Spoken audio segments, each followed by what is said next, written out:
I think what draws me to working with wood as a natural material, that it has a life of its own.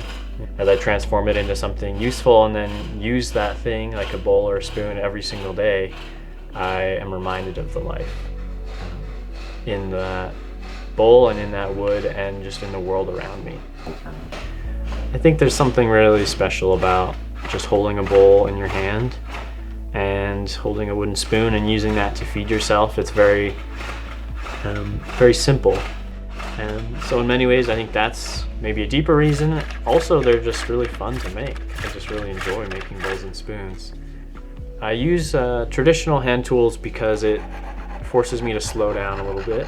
And it also forces me to develop real skills with my hands and my body. And it forces me to take my time. I want to be more intentional with how I choose to live. And so by choosing to use hand tools primarily, I'm kind of forcing that upon myself in a very real way. But it's a choice. And it forces me to slow down a little bit.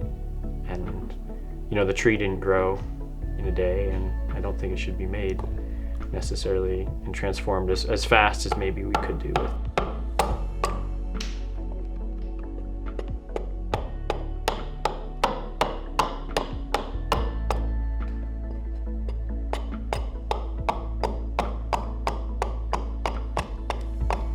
I intentionally choose to bike to my workshop when I can because it forces me to slow down just a little bit, forces me to take some time, and like using hand tools, it forces me to use my body.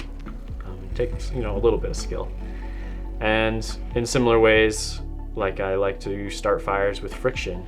And it doesn't mean that I'm opposed to using matches or lighter when I need to, but it's kind of that slowing down and using skills and my body to create a necessity like fire.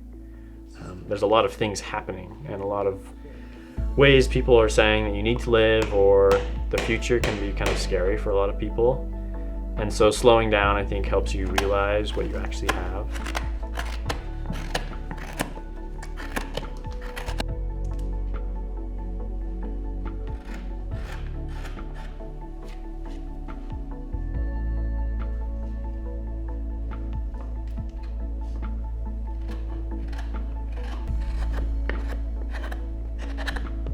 It's empowering, and it also develops a connection to broader processes in the natural landscape. And in many ways, it's that connection, I think, that's really healthy. For me, connection is about having a relationship with something. And for me, the biggest thing that I strive to have a relationship with is the natural landscape and the natural processes. And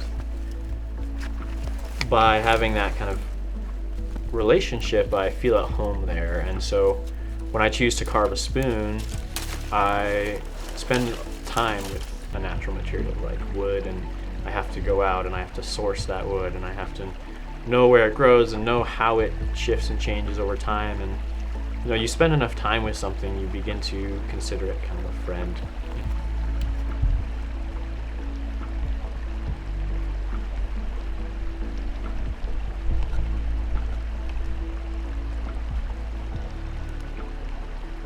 And so when I find myself at a different time in my life out in that same place, it's a reminder that there's something bigger there. It's not just, a cattail plant, but it's a, it's a resource, but it's also kind of a companion that gives you some familiarity, something familiar in a really, sometimes wild place. A lot of people are scared of the outdoors because they know nothing about it.